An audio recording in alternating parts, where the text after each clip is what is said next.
Baik, di sini saya akan menjawab soal 14.6. Nah, soal ini itu berfokus pada pencatatan akuntansi untuk penerbitan wesel bayar tanpa bunga dengan sistem angsuran. Baik, yang pertama yaitu perhitungan awal atau amortisasi dan nilai aset.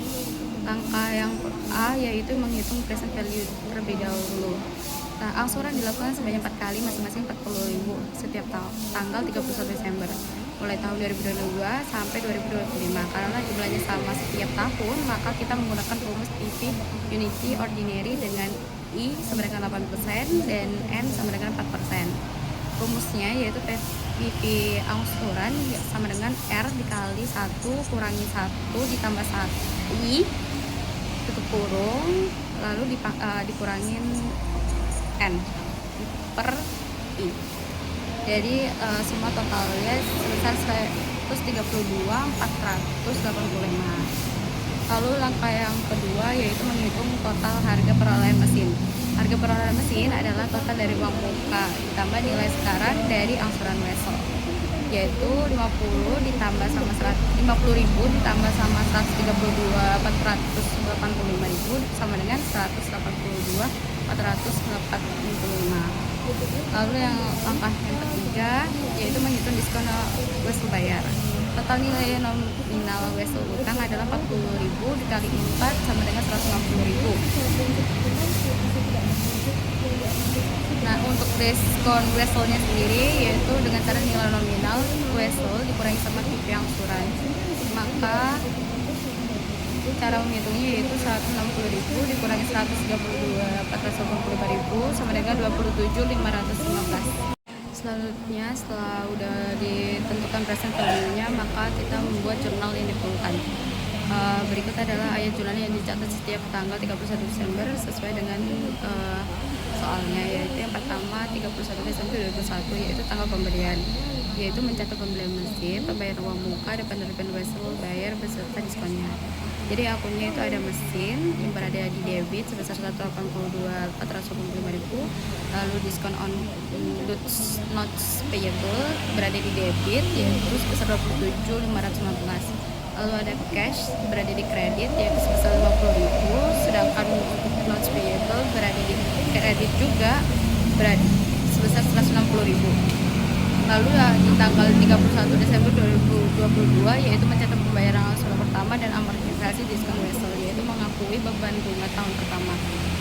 Akunnya ada notes payable yang berada di debit sebesar 40.000, sedangkan cash berada di kredit sebesar 40.000. Lalu ada interest expense berada di debit sebesar 10.559, sedangkan ada diskon on notes payable berada di kredit sebesar 10.559. 31 Desember 2023. Pada akhir tahun kedua, perusahaan kembali mengakui beban bunga berdasarkan saldo tercatat wesel setelah pembayaran tahun sebelumnya. Beban bunga dihitung sebesar 103.084.000 dolar dikali 8%, yaitu hasilnya 8.247. Beban bunga ini mencerminkan biaya pendanaan yang sesungguhnya meskipun wesel tidak mencantumkan bunga secara eksplisit. Jumlah tersebut dianggap dicatat sebagai beban bunga dan sekaligus mengurangi saldo diskonto wesel. Setelah pengakuan bunga, perusahaan membayar angsuran kedua sebesar 40.000. Pembayaran ini kembali mengurangi saldo wesel dan yang masih terutang. 31 Desember 2024. Pada akhir tahun ketiga, saldo kewajiban yang tersisa semakin kecil sehingga beban bunga yang diakui juga menurun. Beban bunga dihitung sebesar 71.331 dikali 8%, yaitu hasilnya 5.706. Pengakuan bunga ini dilakukan melalui amortisasi diskonto wesel. Dengan demikian, saldo diskonto terus berkurang dan nilai tercatat wesel semakin mendekati nilai nominalnya. Setelah itu perusahaan membayar angsuran ketiga sebesar 40.000 sesuai jadwal pembayaran yang telah ditetapkan dalam kontrak. Yang terakhir itu 31 Desember 2025. Pada akhir tahun keempat sekaligus tahun terakhir wesel, perusahaan mengakui beban bunga terakhir sebesar 37.037 dikali 8%. Hasilnya itu 2.963. Jumlah ini merupakan amortisasi diskonto terakhir sehingga seluruh saldo diskonto wesel telah habis diamortisasi. Total beban bunga yang diakui selama selama 4 tahun itu sama dengan total diskonto awal sebesar 27.515. Setelah pengakuan bunga, perusahaan membayar angsuran terakhir sebesar 40.000. Dengan pembayaran tersebut, seluruh kewajiban wesel telah dilunasi dan saldo notes payable menjadi 0. Lalu selanjutnya pada tanggal 2 Januari 2023, di sini perusahaan melakukan pelunasan sebagian obligasi dengan nilai nominal sebesar 360.000 euro pada harga call-nya 102%, sehingga kas yang harus dibayarkan adalah sebesar 367.200.000 euro. Nah, sebelum membuat jurnal, kita perlu menghitung terlebih dahulu nih nilai buku obligasi yang ditebus. Premium awalnya sebesar 110.610 euro telah diamortisasi sebesar 3.469 euro pada akhir tahun 2022, sehingga sisa premiumnya menjadi 141 euro. Nah, karena yang ditebus itu hanya 360.000 euro dari total obligasi 900.000 euro, maka premium yang terikat dengan obligasi tersebut adalah sebesar 42.854 euro. Nah, dengan demikian, carrying amount atau nilai buku obligasi yang ditebus adalah 360.000 euro ditambah dengan 42.856 euro, yaitu sebesar 485,6 euro. Sementara itu, kas yang benar-benar harus dibayar hanya 367.200 euro karena nilai buku lebih besar daripada jumlah kas yang dibayar. Nah, perusahaan di sini memperoleh keuntungan atau gain on bond redemption sebesar 35.656.000 euro. Nah, oleh karena itu, jurnal yang dibuat adalah dengan mendebit bond payable sebesar 360.000 euro, mendebit premium on bonds payable sebesar 42.856.000 euro, mengkredit kas sebesar 367.200.000 euro, dan mengkredit gain on bond redemption sebesar 35.656.000 euro. Lalu pada tanggal 31 Desember 2023 di sini dilakukan penjurnalan penyesuaian untuk mencatat bunga yang masih harus dibayar serta amortisasi premium setelah sebagian obligasi tersebut telah ditebus. Nah, setelah adanya pelunasan, nilai nominal obligasi yang masih beredar di sini tuh menjadi 540.000 euro dengan sisa premium sebesar 64.285.000 euro. Sehingga carrying amount obligasinya di sini menjadi sekitar 604.285.000 euro. Nah, berdasarkan metode suku bunga efektif 10%, interest expense-nya dihitung sebesar 10% dikalikan carrying amount, sehingga diperoleh beban bunga sebesar 64.229.000 euro. Nah, sementara itu, bunga yang harus tetap dibayar berdasarkan kupon 12% dari nilai nominal 540.000 euro adalah sebesar 64.800.000 euro. Selisih antara bunga yang harus dibayar dengan beban bunga merupakan amortisasi premium, yaitu sebesar 4.372.000 euro. Nah, maka jurnal penyesuaiannya di sini adalah dengan mendebit interest expense sebesar 60.429.000 euro, mendebit premium on bonds payable sebesar 4.372.000 euro, dan mengkredit interest payable sebesar 64.800.000 euro. Lalu kita memasuki soal P14.9 yang dimana pada soal diketahui nilai nominal obligasinya 900.000, tanggal obligasinya 1 Januari 2022, jatuh tempo pada 1 Januari 2032, jaraknya 10 tahun, bunga kupon 12% per tahun, bunga dibayar setiap 1 Januari, dan harga jualnya 112,290%. Artinya harga jual 112,290% dikali 900.000 yang menghasilkan 1.10.610.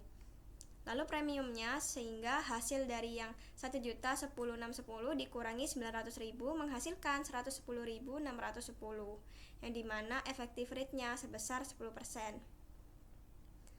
Lalu untuk menjawab soal tersebut, pada amortisasi premium tahun 2022, karena obligasi diterbitkan pada 1 Juli 2022, pembeli membayar accrued interest selama 6 bulan, yang dimana bunga kupon tahunan itu sebesar 900.000 dikali 12% yang menghasilkan 108.000.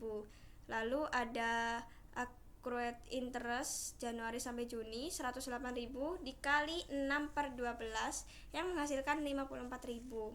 Nilai buku awalnya tadi 1.10.610, yang dimana interest expense-nya selama 6 bulan itu dari 1.010.610 dikali 10% dikali 6/12 sehingga menghasilkan 50.531.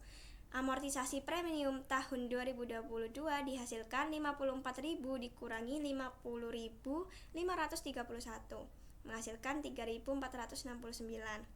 Nah, jurnalnya itu penerbitan obligasi, yang dimana cash pada bonds payable, cash sebesar 1.064.610, bonds payable sebesar 900.000, premium on bonds payable sebesar 110.610, dan interest expense-nya sebesar 54.000. Yang dimana cash yang diterima itu dari 110.610 ditambah 54.000. Karena soal meminta hanya menggunakan akun interest expense untuk accrued interest.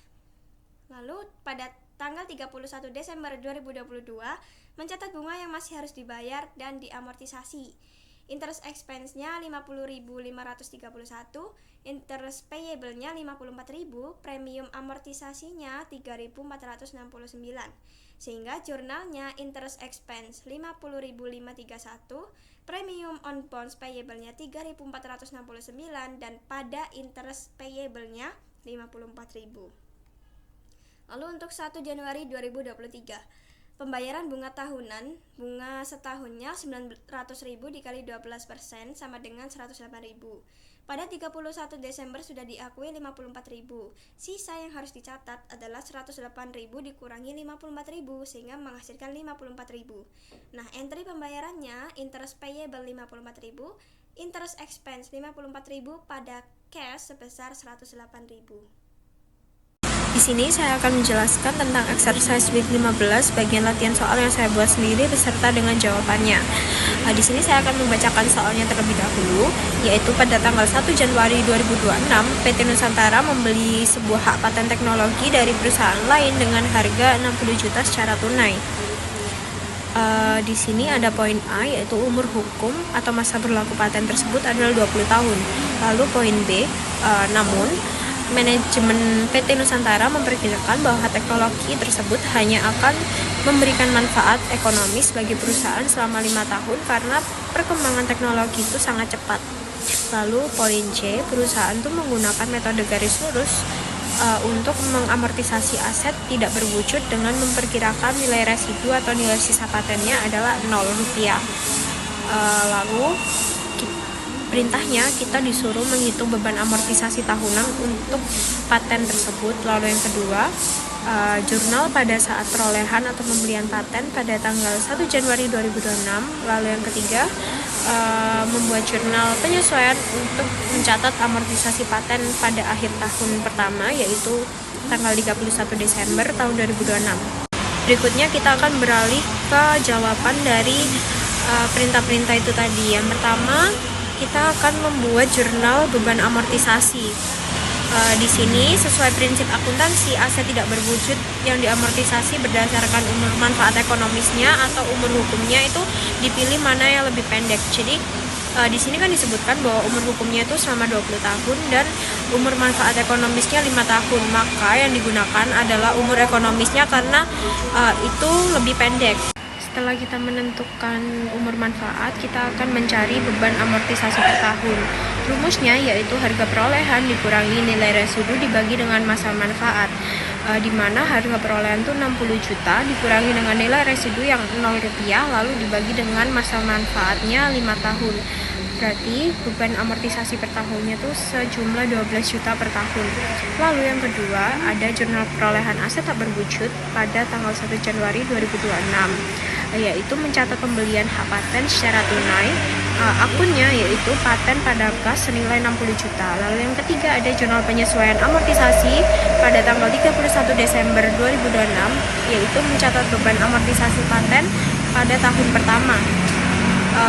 Akunnya yaitu beban amortisasi pada paten nominalnya sejumlah 12 juta.